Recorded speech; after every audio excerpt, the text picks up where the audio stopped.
Right fellas, to get the Nazi axe, you firstly need to look around the map in certain locations, and you need to find a code to then input into the radio. So the code to put into the radio can spawn in different locations. Here are some possible spawn locations.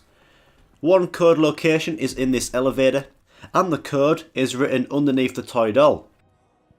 A second location is in the apartments. Follow the route I take here fellas, take a left at this light here, and then look up to its ceiling, and the code will be written in chalk up there.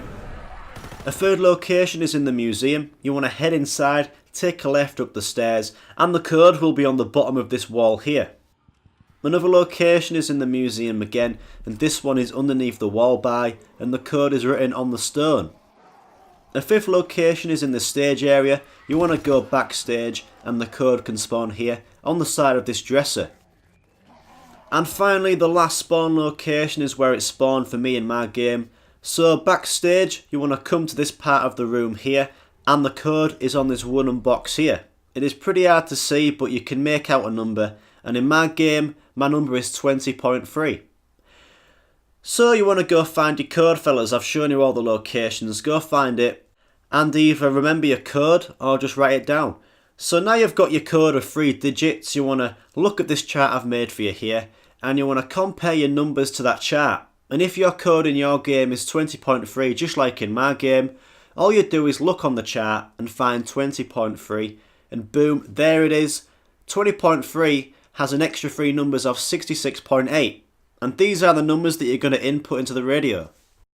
So head to radio, and you want to input 20.3 into the left side of the radio, and then you want to input 66.8 into the right side of the radio. Simple as that, and when the radio turns green, you've done it.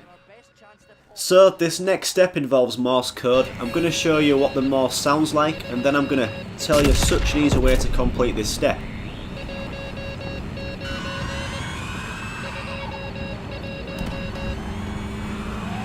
So that was the Morse code, and for this step you have to figure out 4 numbers from the Morse code. So fellas, the Morse code will play 20 beep noises all together, and it'll keep on repeating the same 20 beeps just over and over again. So when the Morse code starts off, it'll start playing 5 beeps, and then it's going to play another 5 beeps, and then it's going to stop for about a second or 2, and then it will play another 5 more beeps, and then finally it'll play another 5 more beeps, and it'll stop for about 5 seconds maybe.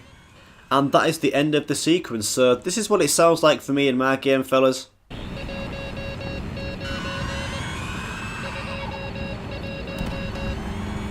But if you don't know what Morse code is and you don't know how to turn it into numbers, I'm just going to show you what the beeping noises mean. So the Morse code is made up of 2 beeping noises, and the quick beeps are known as dots, and the longer beeps are known as dashes.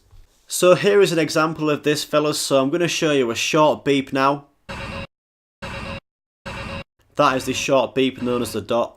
And then here is a long beep also known as a dash.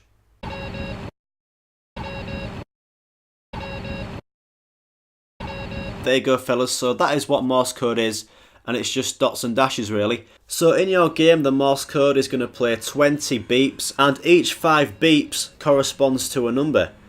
So now I'm going to show you how you change your Morse code 5 beeps into a number. So what I did in solo was leave a zombie till end of round, I killed it, and then with that 20-second interval between rounds I used my video on my iPhone, so I had no zombies attacking me and I can hear it really clearly. And then I paused the game fellas, and I looked at my phone and I replayed that video of the Morse code just over and over again, and I was listening to each of the 5 beeps. And I also had this little chart up as well. You can screenshot this or use it fellas. This is a Morse code converter chart. This will change your Morse code into numbers, so keep on replaying your video and find your Morse code on the chart. So I just played back my video and I just focused on the first 5 Morse code beeps. So for me in my game, my first number was the number 1.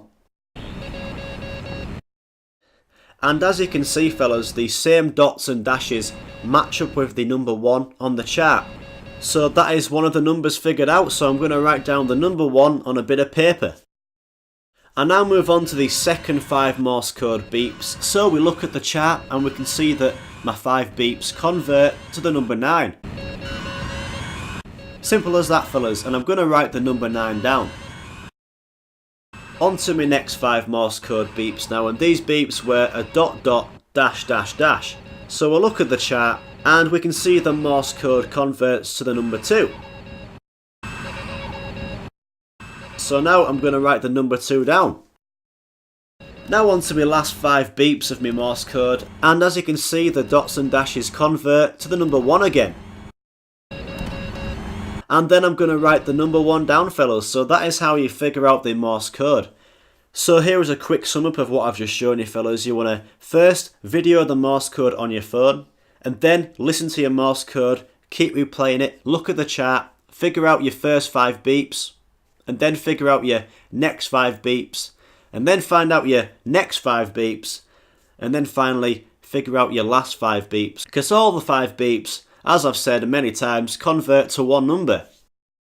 So now that the Morse code step is done, you need to go find a magnifying glass, and this is in the stage area of the map. So you want to follow the route I take here, you want to come up to this bench here and press square to pick the magnifying glass up. So you've got the magnifying glass. When you've got that, you want to head over to church, and we're going to be inputting those 4 numbers that we figured out from the Morse code step into a map. So this is where you want to be. You want to press square to interact with the map. And now I'm going to show you how to input your 4 numbers from your Morse code in such a simple, easy way. So fellas, on the map you've got a row of numbers at the top, and you've got a row of numbers on the left side of the map. Look at your 4 numbers. You want to split them in half. So you've got 2 at the left side and 2 at the right side. And all you do is input the left side of numbers, the first 2 numbers of your Morse code. You want to input these into the top row of the map. And then the other 2 numbers you want to input into the left side of the map. Simple as that. So it's kind of like a graph that you might have done at college or something like that. It's pretty simple really. So you want to move the magnifying glass. You want to use the left analog stick to move it from left to right and up and down. And this is what it should look like, fellas. I've bossed it here. As you can see here on the top row, I've counted along until the number 19. And then I've looked at the left row of numbers and I've gone down to the number 21. And then I've just inputted that into the map. Simple as that. And if it doesn't work for you, fellas, you've either got the Morse code wrong in the last step, or if you're finding it really tricky and it's really annoying, which it is sometimes, you want to just try and put any of these numbers that I've got for you here. These numbers have worked for me in my game, so, you know, I've done Easter egg runs, and these have been numbers. I thought I'd write them down for you, so if all else fails, just try and put any of these. So when you've got this right, the wardrobe to your right will open up, and inside there's going to be a bowl. You want to pick this bowl up and take it to the museum. Inside the museum, head to the top floor, and you're going to see this table. And all you do is place the bowl onto the table here where the scales are. So once you've placed the bowl down, you want to get yourself a melee weapon. I used the dagger, which you need to get for the Easter egg, but you can use any melee weapon. And all you do is wait for one of those mental red zombies to spawn. These are called sizzler zombies. And when it spawns, you want to go stand next to an armor machine. And when it gets close, you want to melee it and kill it. And when you kill it, the head of the sizzler zombie will be inside the armor machine. So all you do is pick the head up from out of the machine, and you want to take that to the museum where the bowl is, and also place it onto the scales. So this next step, you need to stay near the scales and kill zombies. You want to kill zombies to fill up a soul box. You basically have to kill zombies near the scales. You want to use a jack in the box if you can, because they're going to be helpful. And you want to just keep on killing zombies until the axe is there to pick up. So here is the axe, fellas. It is going to come out of a drawer on the table where the scales are. So pick it up and take it to the melee weapon wall near the church. And that is the Nazi axe completed.